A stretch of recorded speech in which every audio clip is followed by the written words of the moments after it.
বাংলাদেশ থেকে দুর্নীতি একেবারে শেষ করে দিতে পারবে, নির্মূল করতে পারবে, আমি যদি এখন এই প্রত্যাশা করি, এটা একটু বেশি প্রত্যাশা করা হবে। তবে এটা তো স্বীকার করতে হবে যে চাইলে দুর্নীতি কমানো সম্ভব। গত পরশুদিনই আমার বিরুদ্ধে একটি সংবাদ এসছে যে দুর্নীতি দমন কমিশনের চেয়ারের মূল্য 200 কোটি টাকা। তো আমি দেখলাম যে আমার দাম খানিকটা কমে গেল, কারণ আমি যখন যোগদান করি তখন ছিল 5000 কোটি টাকা। তাহলে আমি ভাবলাম যদি এখন 200 কোটি টাকা হয়ে থাকে, 4800 কোটি টাকা তো কমেছে, তাহলে কিছুটা দুর্নীতি বোধহয় কমেছে।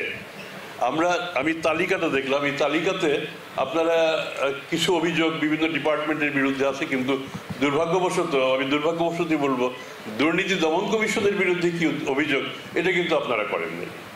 দুর্নীতি দমন কমিশনের বিরুদ্ধে আমি যেসব অভিযোগ পাই যে আমার লোকজন, এর মধ্যে আমার নামও আছে, যে আমরা ঘুষ চাই, বড় অঙ্কের ঘুষ চাই, তারপরে ঝুলিয়ে রাখি একটা মামলা দিনের পর দিন, আমরা হ্যারাস করি।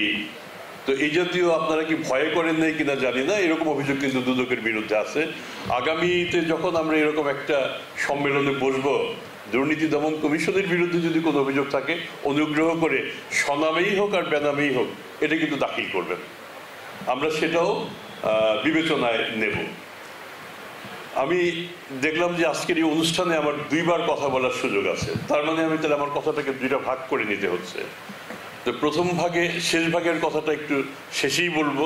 প্রথম ভাগের কথার মধ্যে যে আমরা কিন্তু জনগণকে কর্মকর্তাদের মুখোমুখি করে দিচ্ছি না, আমরা করে দিচ্ছি সম্পৃক্ত করে দেওয়ার লাভটা হচ্ছে পরস্পরের কাছে যে অ্যাক্সেস, সেই অ্যাক্সেসটা পাওয়া।